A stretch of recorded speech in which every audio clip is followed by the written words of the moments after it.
ബേപ്പൂരിൽ PV Anwar UDF സ്ഥാനാർത്ഥിയാകുമെന്ന് KPCC അധ്യക്ഷൻ സണ്ണി ജോസഫ്.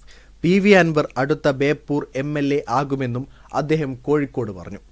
ആദ്യമായാണ് അൻവർ സ്ഥാനാർത്ഥിയാകുമെന്ന് ഔദ്യോഗിക നേതൃത്വത്തിൽ നിന്ന് പ്രതികരണം ഉണ്ടാകുന്നത്. UDFന്റെ ആദ്യ സ്ഥാനാർത്ഥി പ്രഖ്യാപനം കൂടിയാണിത്.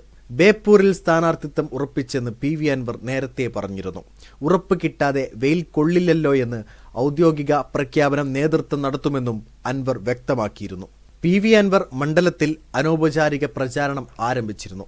ലീഗ് നേതാവ് MC മാഹിനാജി ഉൾപ്പെടെ മണ്ഡലത്തിലെ പ്രമുഖരെ അൻവർ നേരിട്ട് കണ്ട് പിന്തുണ തേടിയിരുന്നു. മന്ത്രി മുഹമ്മദ് റിയാസിനെതിരെ അൻവറിലൂടെ ശക്തമായ മത്സരം കാഴ്ചവെക്കാനാകുമെന്നാണ് UDF പ്രതീക്ഷ. കഴിഞ്ഞ നിയമസഭാ തെരഞ്ഞെടുപ്പിൽ മന്ത്രി PA മുഹമ്മദ് റിയാസ് 28,747 വോട്ടിന്റെ ഭൂരിപക്ഷത്തിലാണ് ബേപ്പൂരിൽ വിജയിച്ചത്. എന്നാൽ ലോക്സഭാ തദ്ദേശ തെരഞ്ഞെടുപ്പുകളിൽ UDFന് മികച്ച നേട്ടമുണ്ടാക്കാനായി.